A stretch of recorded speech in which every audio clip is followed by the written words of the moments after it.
Democratic progressive आजाद party ने DPAP के chairman Ghulam Nabi Azad ने कहा है कि अगरचे जम्मू के मजमूई सिक्योरिटी मंजरनामे में काफी बेहतरी आई है, लेकिन पुंछ और राजौरी के इलाकों में गुज़िश्ता एक साल से दहशतगर्दी की सरगर्मियों में इजाफा तशवीशनाक है। इस पर तवज्जो देने की जरूरत है। जम्मू में न्यूज़ 18 से ख़ुसूसी बातचीत करते हुए आजाद ने अपोजिशन जमातों के धरने पर यह कहते हुए तंज किया कि धरने में सरकर्दा लीडरों की गैर मौजूदगी इन जमातों की संजीदगी के बारे में बहुत कुछ बताती है। उन्होंने कहा कि यूटी इंतजामिया को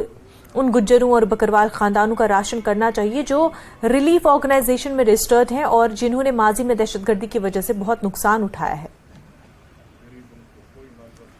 DPAP के चेयरमैन गुलाम नबी आजाद हमारे साथ हैं, उनसे बातचीत करेंगे। आजाद साहब, आज आप जम्मू पहुंचे हैं, कई दिनों का आपका दौरा है, तो किस तरह की एक्टिविटीज आपकी रहेंगी पार्टी को मजबूत करने के लिए, और साथ में ये भी जानना चाहेंगे कि क्या आप इलेक्शन की तैयारी कर रहे हैं? देखो, इलेक्शन की तैयारी हर पॉलिटिकल पार्टी 24/7 करती है, जो भी राजनीति एक्टिव राजनीति में है, तो उसमें कोई नई बात नहीं है। लेकिन और जम्मू कश्मीर में कोई पहली दफ़ा नहीं, 1-1.25 साल से तो मुतवातर में घूम रहा हूँ, और शायद जो उन इलाकों में मैं रोड से गया, मैं ज़िंदगी में कभी गया था, चाहे मिनिस्टर रहा, चीफ मिनिस्टर रहा, हेलीकॉप्टर से कई जगह जाते हैं। खास तौर से वो इलाके जो 6 महीनों के लिए बंद होते हैं, मैं उन इलाकों में, चाहे वो कश्मीर के हैं, जम्मू के हैं, वहाँ भी गया। लेकिन आज का जो ये हमारा डेलीगेशन आया है, इसमें कश्मीर के लोग भी हैं और जम्मू सूबा के लोग भी, हमारे ST बरादरी के लोग, गुज्जर भाई और बकरवाल भाई, ये हमारे कश्मीरी पंडित भाई, और ये इनको जब से मिलिटेंसी हुई थी और ये अपने जगहों से भाग गए, कश्मीरी पंडित हमारे भाई तो शहर में रहते थे, लेकिन पहाड़ों पे नहीं रहते थे, लेकिन उनका भी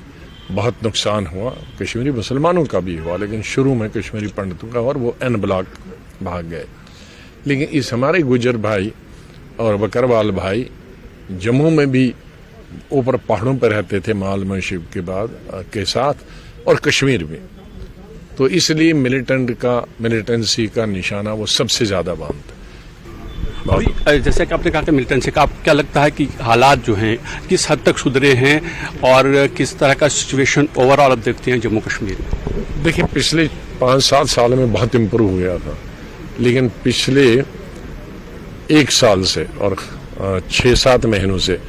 खास तौर से जिस तरह से राजौरी एरिया में जो हादसे होते हैं, या कोकरनाग में भी हादसा कश्मीर में हुआ और पहुंचा, उसकी वजह से बड़ी फिक्र है कि कहीं न कहीं ये कुछ दोबारा सर निकाल रही है। इसलिए सरकार को भी, लोगों को भी, आवाम को भी, और सब लोगों को मिलके, जो अपोजिशन में है या सरकार में है, इसका मुकाबला करना चाहिए। क्योंकि कुछ चीज़ें ऐसी होती हैं, वो खाली सरकार की जिम्मेदारी नहीं होती है, पूरे समाज की होती है और पूरी स्टेट के लोगों की होती है। अपोजिशन की कुछ जमातें हैं, जिसमें कांग्रेस है, PDP है और नेशनल कॉन्फ्रेंस है, कल उन्होंने धरना दिया और ये कहा कि यहाँ जो कॉन्स्टिट्यूशन है उसको बहाल किया जाना चाहिए, यानी इलेक्शंस करवाए जाने चाहिए। क्या आप उससे मुत्तफिक हैं? देखो, ये तो पार्लियामेंट में कहना चाहिए था,